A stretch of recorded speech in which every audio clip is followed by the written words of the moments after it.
सबका हमारे YouTube channel Dheeraj Singh physics वाला पे बहुत बहुत फिर से स्वागत है। जैसा कि पता होना चाहिए, उत्तर प्रदेश माध्यमिक शिक्षा परिषद प्रयागराज द्वारा बोर्ड परीक्षा की तिथियों का ऐलान फिर से हुआ था। यानी परीक्षाएं 8 मई से लेके 28 मई तक आयोजित की जाएंगी। तो ध्यान देने वाली बात यह है कि कोरोना वायरस कोविड-19 अपने चरम पर है। 1.5 लाख केस प्रतिदिन मिल रहे हैं। 1,50,000, 1,60,000 इतनी लंबी मात्रा में कोविड का लोग शिकार हो रहे हैं। तो ध्यान देने वाली बात यह है कि अब आप लोग को पढ़ना भी है, बोर्ड परीक्षा भी देनी है। तो सबसे पहला काम होना चाहिए, चूँकि कहा भी गया है स्वस्थ मनुष्य के शरीर में ही स्वस्थ मस्तिष्क का वास होता है। पहला कर्तव्य है स्वस्थ रहना, पहला कर्तव्य है अपने आप को बचाना। अपने आप को बचाना है, अगर स्वस्थ रहना है तो पहला कार्य करना होगा सादा भोजन, और ऐसा भोजन करें जो हमारे लिए एक अच्छा लाभदायक हो, पौष्टिक आहार हो, सादा आहार हो। उसके साथ साथ अभ्यर्थियों को ध्यान देने वाली ज़रूरत ये है कि अपने आप को मास्क लगा के सुरक्षित रखें, ज़्यादा बाहर ना टहलें। अगर बीमार हो गए, 10 दिन भी पढ़ाई अगर प्रभावित हुई तो निश्चित रूप से नुकसान होना ही होना है। मेरे बच्चे, ऐसी स्थिति है, ऐसी परिस्थिति है कि इस परिस्थिति में नुकसान अगर हो गया तो बहुत ज़्यादा समझ लीजिए कि आप लोग का सौभाग्य है, बोर्ड परीक्षा हो जा रही है। आज भी डॉक्टर दिनेश शर्मा ने कहा कि बोर्ड परीक्षा में किसी भी प्रकार की कोई रुकावट नहीं आएगी। इसलिए बोर्ड परीक्षा से पहले आप लोग को स्वस्थ रहना है, ज़्यादा टहलना नहीं है। पंचायत चुनाव भी अपने चरम पर है, तो ज़्यादा किसी के चक्कर में दौड़ोगे, धूपोगे, 10 लोग से मिलोगे, अगर आपको तबीयत आपकी गड़बड़ हुई, आपको समस्या हुई, तो निश्चित ही बोर्ड परीक्षा प्रभावित होना तय है। अगर 10 दिन भी नुकसान हुआ, 1 हफ्ते भी बीमार पड़ गए, तो निश्चित रूप से पढ़ाई एकदम से बंटाधार होना ही होना है।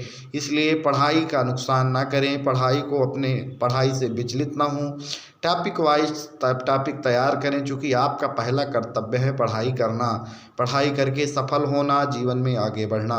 अगर आप पढ़ाई करके सफल नहीं हो पाते हैं तो निश्चित रूप से सारा जीवन पूरी तरीके से बेकार ही हो जाएगा, आप किसी कार्य के नहीं रह जाओगे। तो आपका पहला कर्तव्य है पढ़ना। चूँकि स्थिति बहुत गंभीर है और आपको पूरे दिन या घर से बाहर नहीं निकलना है। 1 महीने की बात है, 1 महीने तक अगर आप ईमानदारी के साथ, मेहनत के साथ, तन मन से, लगन से अगर आप पढ़ाई करते हैं तो निश्चित रूप से अगर आप टहलते हैं, घूमते हैं, किसी और का नुकसान नहीं करेंगे, स्वयं का नुकसान करेंगे। चूँकि हमारा यही कर्तव्य है। पिछली बार भी जब बोर्ड परीक्षा की तिथि टली थी तो आप लोग को मैंने बताया था, इसलिए अपने समय को, स्थिति को, परिस्थिति को, इस स्थिति में कैसे हमको रहना है, इस स्थिति में कैसे अपने आप को ढालना है, इस परिस्थिति में अपने आप को कैसे बचा के रखना है, इस चीज़ को जानना बहुत ज़रूरी है। कि अगर आप अपने आप को संभाल के नहीं रखोगे तो निश्चित रूप से नुकसान ही नुकसान होगा। इस बोर्ड परीक्षा में अपने आप को पहला कर्तव्य है स्वस्थ रखना, पहला कर्तव्य है अपने आप को सही ढंग से सही मार्ग पे लेके जाना। यही हमारा कर्तव्य भी है, यही हमारा धर्म भी है। चूँकि हम जिस प्लेटफॉर्म से गुजर रहे हैं, फीस दे के पढ़े हैं, पढ़ाई किए हैं, अगर परीक्षा प्रभावित होती है तो कोरोना तो अभी 1 आध साल बाद मान लीजिए ढंग से स्थिति धीरे धीरे नॉर्मल होगी, लेकिन आगे आपका भविष्य बहुत लंबा है। उस भविष्य को ख़राब मत करिए, चूँकि कोई साथ नहीं देता है। अपना अगर बना रहता है, अपनी अगर स्थिति अच्छी रहती है तो समस्त व्यक्ति अपने आपको पूछता ही पूछता है। अगर आपकी स्थिति गड़बड़ है, अगर आपकी स्थिति एकदम बेकार हो गई है तो आप किसी कार्य के नहीं रह जाओगे। तो आपका जो पहला कर्तव्य है उस कर्तव्य का पालन करिए, जीवन में आगे बढ़िए। क्योंकि यही हमारा धर्म भी होना चाहिए, यही हमारा कर्तव्य भी है कि उत्तर प्रदेश माध्यमिक शिक्षा परिषद द्वारा आयोजित होने वाली बोर्ड परीक्षा जो है, इस बोर्ड परीक्षा की शुचिता के साथ, मन के साथ, ईमानदारी के साथ, अपने आप को लगन के साथ तैयारी करें। क्योंकि अगर ढंग से तैयारी नहीं करेंगे, बीमार पड़ जाएंगे तो अपने आप का नुकसान होना ही होना है। आपका नुकसान, आप देश के भविष्य हो, आप देश की युवा, ऐसे युवा हो जो देश के निर्माण में आपकी बहुत ज़्यादा भूमिका है।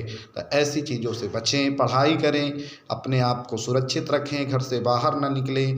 क्योंकि इस समय को अगर आप अच्छे ढंग से निकालते हो तो निश्चित रूप से आप बहुत आगे जीवन में जाओगे। स्थिति, परिस्थिति, हर चीज़ को देखते हुए अपने आप को सँजो के रखिए। इसी के साथ मैं अपनी बात को समाप्त करता हूँ। बहुत बहुत धन्यवाद।